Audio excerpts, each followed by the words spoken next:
detachment, very simple procedure with very high success rate اللي هي pneumatic retinopexy. Pneumatic retinopexy very invasive non-incisional procedure for repairing uncomplicated rhegmatogenous retinal detachments. It involves injection of intravitreal gas or air bubble to tamponade the retinal break from inside with the application of cryopexy or retinopexy.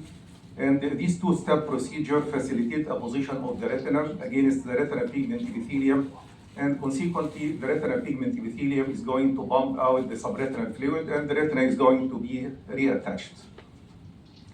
This is the mechanism, as Dr. Tariq said, of the inducing the retinal detachment. Acute posterior vitreous detachment induce retinal tear. If you are going to support this retinal tear from inside by air bubble and at the same time induce inflammation in the detached retina and the underlying retinal pigment epithelium, the net result will be apposition of the retina back in place. It's not a rare procedure. It's performed in 15% of retinal detachment in the United States with a success rate of over 90%. Generally, pneumatic retinopexy is indicated for single retinal break, no larger than 1 clock hour, or group of smaller breaks within the same quadrant of the fundus involving a superior 8 clock hours in phakic or pseudophakic eyes with no BVR. This is the most important, no BVR.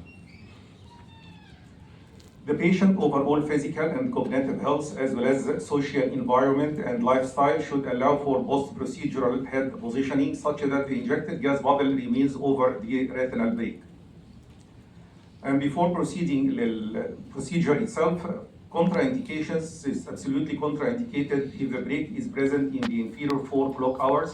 No gas can support the inferior break. For patients with advanced glaucoma, you are going to inject expansile gas. Mostly the patient undergoes a spike of elevation of the intraocular pressure before normalization of the intraocular pressure again, and this might be hazardous for patients with advanced glaucoma or advanced cupping. Patients with BVR, again, are contraindication. You are not going to stretch the retina assembly by injection of the gas. You have to go inside and remove the membrane itself. Pneumatic retinopexy is suitable for either phakic or pseudophakic patient, but not for a phakic patient, simply because the gas is going to move anteriorly into the anterior chamber, and this will not support the retinal break. Besides, will cause corneal decompensation as the gas is toxic for the corneal endothelium. Lens degeneration is a relative contraindication because with the expansion of the gas bubble, you are exerting traction on the vitreous. And if there is lens degeneration, you may open these lens by injection of the gas bubble or immediately after expansion of the gas bubble inside the eye. So lens degeneration is a relative contraindication. And of course, disabilities preventing adequate head positioning is a contraindication. Since success rate depends totally on the post-operative head positioning. What about single break spanning more than 1 clock hour of the retinal arc or multiple breaks spanning more than 3 clock hours of the retinal arc? Again, it's contraindication. And if you are faced with a patient with breaks in opposite quadrant, it is relative, not absolute contraindication. If you are faced with a patient having a break in the temporal retina and another break in the nasal retina, they are not in the same quadrant, simply you treat both and then inject the gas and alternate position of the patient, one day supporting the temporal retina and the other day supporting the nasal retina. So it is not absolute contraindication. If the patient is smart enough and cooperative, you can go ahead for injection with breaks in opposite quadrants. What about the tamponading agents? We have 3 tamponading agents or 2 tamponading agents, either gas or air. The tamponading agent is based on the size and duration of the bubble needed to sufficiently cover all retinal breaks. Mostly used SF6 is suitable for the vast majority of cases. Rarely we use C3F8 if the breaks are larger and we need longer duration and larger size of the pupil, and therefore it is reserved only for such a case. What about air? You can safely use air in a good percentage of cases. Air is non-expansile, so you have to inject more than the gas, around 0.8 cc's or milliliters, and it is used for simple cases or small tears. Air avoids most of the structural and biochemical changes induced by gases. What are these structural changes? First is the intraocular pressure elevation. Second, vitreous cavity replacement. And this is most important. Whenever you are going to inject the gas inside the vitreous cavity, this gas is going to expand and is going to evacuate vitreous from this space. This space later will be occupied by aqueous, not vitreous. And that's why sometimes after pneumatic retinopexy is successful, you are faced with recurrence of the retinal detachment because pneumatic retinopexy itself causes liquefaction of the vitreous and replaces the vitreous with aqueous. Retinal flattening and tamponading is good effect, lens and corneal effect. What about the biochemical changes? There is altered oxygen tension, increased oxygen tension actually. There is change in pH and some metabolic changes. There is inflammatory response which is induced by the procedure itself and by the injection of gas, and the outer and the inner retinal barriers are disrupted by the gas injection.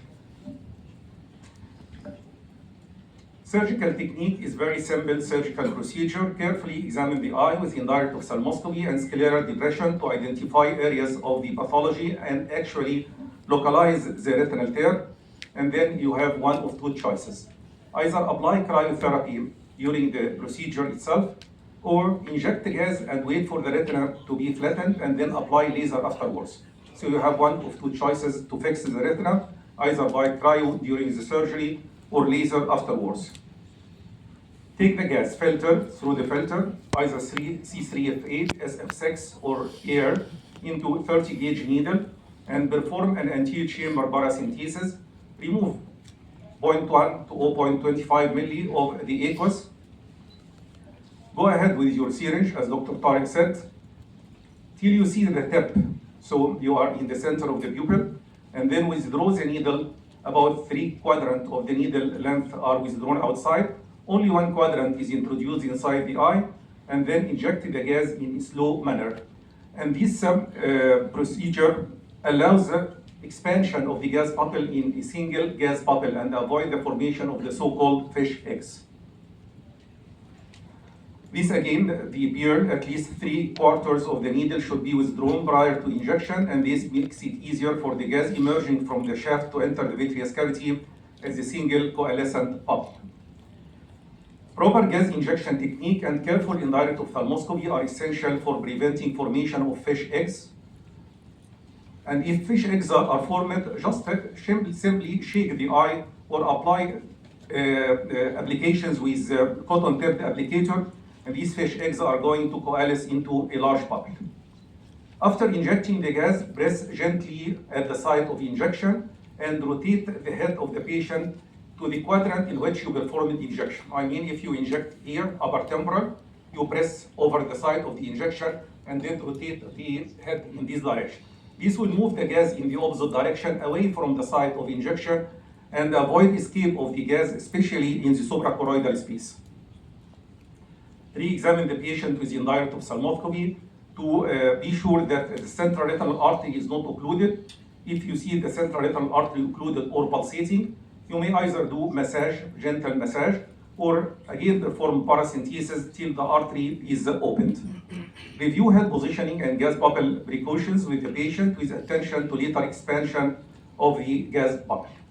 And this is just a simple summary of the procedure. Here, the patient with detached retina, localize the break and apply cryo, and then inject the gas bubble and position the patient so that the gas bubble will close the break. And if you have not performed the cryo at the time of the procedure, you can perform laser later on. And thank you very much.